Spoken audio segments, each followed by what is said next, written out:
Hello, everybody. We are the good guys, and I present to you a friend, mentor, and ally for over a decade, my good friend, Oscar Petri. How are you today? I'm fine. And we're going to be talking today about the absolute primacy of the ethics of freedom. And this is an essay that I wrote with some definitions in the previous first introduction episode. At around minute 33, I presented a set of practical definitions, which I'm going to review here. Feel free to stop me whenever you have a comment to make. Yeah. Goodness is that which guides our actions towards healing, surviving, saving, strengthening, protecting, defending yourself and others. Virtue is the practice of wisdom. Wisdom is knowledge or understanding of goodness. Evil is hostility, desire for destruction, desire to control or to make someone weaker. This is a very interesting one, the desire of control. The interesting thing is about control, is usually control is wanting someone to do things he doesn't want to do in your particular interest. Mhm. And in that regard, it is not only violence, but it is undeserved and parasitic. Yes, it's you're coercing someone to submit to your will to do with their things and their body what you want them to do. Yeah, that's why it is very important that the people who are the most powerful are also the most ethical. Now, spirit is a guideline or direction that guides a person's actions. It can be an emotion or an idea. Destruction can be spiritual, like suicide by one's own self-destructive decision, or physical, like murder or homicide, which is to try to successfully cause irreversible, completely destructive physical damage willed by someone onto a victim. Being able to tell which methods of action and which goals you should never pursue because you understand that they are destructive is knowledge of the way, of good and evil, of what kinds of actions are unacceptable. Knowledge in general is the acceptance of what is, of reality, and it provides you with understanding of how things function. Entrepreneurship is the pursuit of goals that you think are good, trying to get what you want. The more knowledge people have, not only the better informed their decisions will be, but it will help them cooperate, collaborate, and coordinate their actions better. Now, power is the illegitimate use of physical force, of threats thereof, of threats of force, either to control, destroy, or weaken other persons. Yeah, well, it depends on what power. If you define power as coercion or inherently as coercion, in that case, that of course is correct. But you also have power what isn't coercion. Yes, the confusion of power as ability and power as might stems from not differentiating between aggressive coercion, which is when you use a threat of violence to coerce someone, which may be completely moral. For example, someone breaks into your home and you take out your weapon and you tell them, if you don't leave, I will shoot. This is coercion, but it is defensive, not aggressive. Yeah. And you mean authoritarianism? Yes, I mean when the sovereign entity of governance says you must comply with whatever it is that we say. Examples abound, like the Nazis, the Marxist-Leninists during the Soviet Union, Pol Pot in Cambodia, etc. Yeah. Now, what I want to introduce today is the principle of the primacy of ethics. Ethics is above competence. Competence is the degree to which a person knows how to do something well, how to cook well, play the guitar well. It's a matter of technique. Competence is not more important than goodness, than virtue, than wisdom.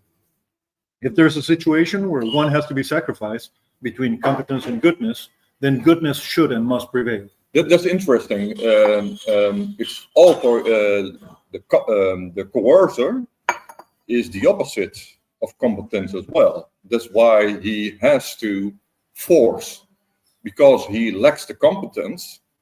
He needs to force to reach the goals he would not reach without the coercion. Yep. So in that regard, the coercer is also weak. He might be the strongest force because he is the strongest force because he can do the coercion. But at the same time, he's also the weakest regarding, or not the weakest per se, but weak because he has to coerce. Oh, well, very practically. For example, think about state or some very powerful bully who wants something. Can be a petty criminal or a large state. He coerces and gets the resources in a very easy way. He does not have to invest for those resources. So in that regard, he is not competitive, and he is not good at producing resources. Because if he would have been good at producing resources, forcing someone to deliver those resources will be redundant. It would be unnecessary. Yeah. So there's not only a psychological overcompensation for one's own incompetence or lack of competitiveness, but also there's the instrumentalizing of others as a tool. I don't have to produce resources. I outsource that to you, my victim. You produce resources, then I'll come and take them.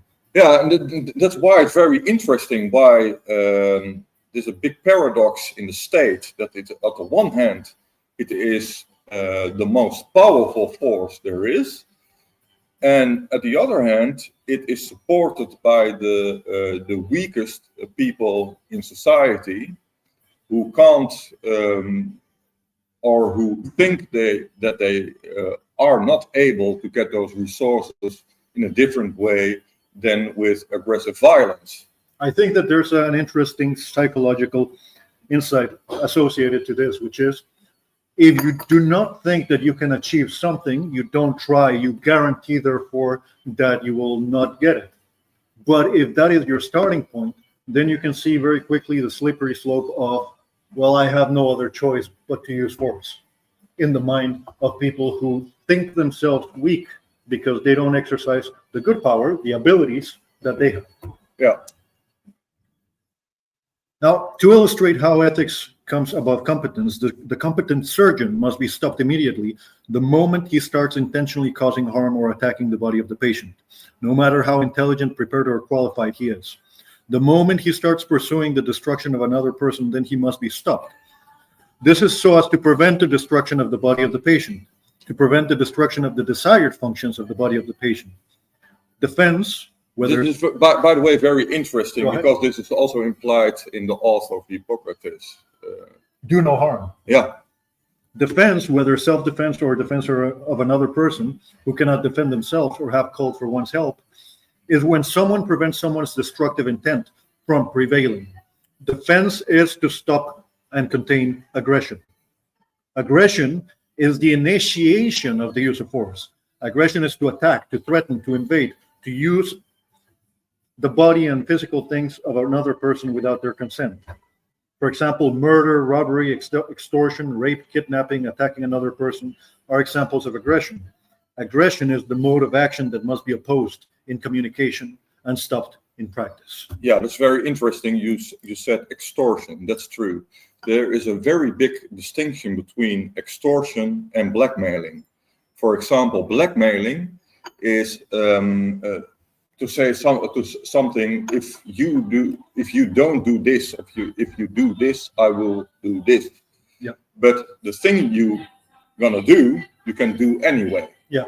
And in the case of extortion, it is really a threat of violence. This is very important to make a distinction between the two. Yeah. So if you're having an affair and someone takes a photograph of you with your mistress and you say, well, I am going to show this to your wife, what you're doing is within the realm of what you're free to do. But when you say, you give me your wallet or I stab you, you are then crossing the boundary of what you no longer have the right to do. Yes, and both are unethical, but one in a juridical framework of the non-aggression principle and the ethics of non-aggression, and the other one it's more than a vice in society, which you have to counter as well, but with different methods. Yes, because natural law and law in general concern enforcement, that which is imposed by force, with violence, regardless of the consent of the person upon who the violence is being applied to. For example, I mentioned this definition of violence in my book, which was published this year in Costa Rica, ¿Por qué lo maté el fin del Estado? If someone breaks into your house, you may use legitimate, that is, defensive violence against them. I read further. The understanding of the nature, meaning, practice, communication of good and evil is not only above everything else, it is, in the long run, a matter of survival and salvation. My position is that these definitions describe a universal truth about the world, that there is a universal definitive that is based on essential characteristics, definition of good and evil, that is independent of sociological, anthropological divisions among men. That is to say, that what is good and evil is held in common and applies to everyone. It doesn't matter if you're a leftist or a conservative, fat or skinny, blonde or black haired, a man or a woman. Good and evil are the same for everyone, everywhere, every time. Yeah, that's a very important one. It's universal, and it is actually also equality before the law in a way, because no individual or group of individuals has the right or the privilege to derive from this set of ethics. Yep. There are no exceptions to murder is forbidden. So that also implies that a state as an organization can't be an exception to this set of ethical rules. Yes, and the contradiction is there. In the criminal code, you are not allowed to steal from other people, but if the tax authority does it, then it's called the wielding of political power. So the contradiction is there. Another example of the primacy of ethics is that this knowledge of the nature and practice of good and evil is more important than prestige, wealth, fame, status, looks, awards, honors, positions, admiration, etc. This is related to the concept of the restrainer, or the katechon in the Bible. The world is either ruled by communication and understanding of self-restraint and self-defense, or it will be inevitably ruled by aggression and evil. And these are worse than war or mere conflict. Conflict is not an evil in itself. If you attack me and I defend myself, that is conflict. But evil prevailing in practice, that is worse. For example, as we were talking earlier, domination and subjugation, that is when someone who out of fear of destruction submits to someone who threatens to destroy or harm them, is evil. It is false peace. It is a false shalom. Whereas an aggressor who is contained by force in a conflict against his own will, after he has attacked, he suffers violence, but not evil. He suffers the just defense, that is the freedom to defend that others impose in reaction to him. Yeah, and that's exactly the reason why every state has the urge to create the myth of the state. Because as long as people believe in the myth of the state, they will have no uprising to the state. And as soon as they understand that this is a criminal behavior, they will revolt. So every coercer has also interest in to manipulate the people in believing that they ought to be the exception to the rule. Yeah, rules for thee, but not for me. Yeah. That contradiction of you cannot steal, but the tax authority can. Yeah. Now, if evil is not opposed, stopped and contained, then chaos, disorder, and death of innocence prevails. There are those like the German idealists, for example, Immanuel Kant, who say that the human mind is attracted to the true, the just, and the beautiful, because these things make us think about the eternal and the sublime. However, that is not the emphasis of our Judeo-Christian tradition, where Jesus says, I am the truth, the life, and the way. In Genesis, the devil, the personification of evil, is identified as the most beautiful creature of creation. So the matter is not about idle individual preferences about what one thinks is pleasant and beautiful, but personal choices that are truly about survival against death. That's also very interesting. The contrast between a very high creature in creation and then the fall to become the most evil of creation. That sharp contrast is very real.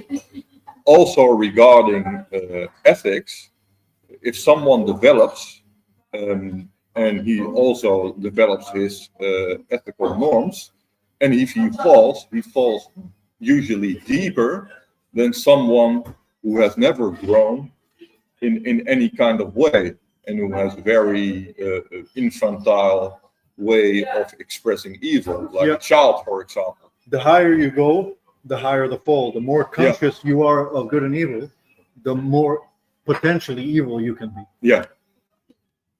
So it is not about indicating how much better than others you are as a person by expressing the right opinions, but committing to stop the encouragement and promotion of evil in communication and practice. The necessary reason to define attack, invasion, intention to destroy or subjugate and subordinate through threats as evil aggression is so that one gains sufficient conviction, courage to know that virtue or the practice of wisdom is not a balance but a strength against evil, the strength that is willful and willing to oppose aggression. It is not a balance, like the word equilibrium in Latin comes from equilibra, or equal scale. That's a very important one. I think about a quote of Ludwig von Mises about if I thought it was if water and there is no some kind of poison is not an alternative to food of the water. And that is true. That's why radicalism, or what's perceived as radical, is the only just option, because you can't be in the middle. If you have the most tremendous evil here and the good here, you can't go for the middle. Yes, there's no right amount of axe murder. There's no just measure of rape. So let's allow some cases of rape. Let's allow some cases of murder. Yeah, that's. Let's be a moderate to allow, let's say, half of the robberies. Yeah. There's no middle ground. Yeah, this is insane. And that's why, of course, people who are radically in favor of non-aggression are seen as extremists, but actually we're quite moderate for this reason. The symmetry between different parties that the French revolutionaries in their slogan of equality, fraternity, and liberty idolized, with the ancient shape of a blind woman sensing, intuiting, feeling, creating tension that tries to balance a final judgment between the parties, is the false god of justitia, justice, the just or sufficient use of force to prevent conflict. Yet it is not conflict or even physical, interpersonal conflict that has to be prevented, but aggression, the initiation of force. The practice of wisdom or knowledge of good and evil, that is to say virtue, is a stubborn conviction about good and evil that actively opposes, stops, and contains evil adversaries, accusers, opponents, thieves, rapists, kidnappers, hostile ones, to prevent evil from prevailing. Since you mentioned Ludwig von Mises, he took the motto from Virgil's book, the Aeneid, tu ne sede malis sed contra audentiorito. This means do not give up, but be skillful when faced with adversity. As anyone who knows Latin or speaks a Roman language will see, this means do not give up when faced with adversity, yet he gives it a context of opposing evil. This is why I mentioned Odysseus in the introduction of the podcast. Odysseus is called Polymechanos, a person of many schemes, cunning, ingenious, resourceful, similar to the Latin audentio or audacious. Yet it is when faced with evil, that is the totalitarian spirit of control, forceful subordination, and destruction, that Mises proposed one should become stubbornly relentless. There are those who think that opposing evil makes deterrence unacceptable. But this is actually ignorance, inexperience, or naive pride. It is also to presume that those who act in an evil manner are not cunning, skillful, audacious, or crafty themselves, that they do not approach others as mere physical instruments in a game. This is the importance of the integration of what is called game theory in the practice of defense. To integrate deterrence is to understand the extent to which aggressors are capable of manipulating others.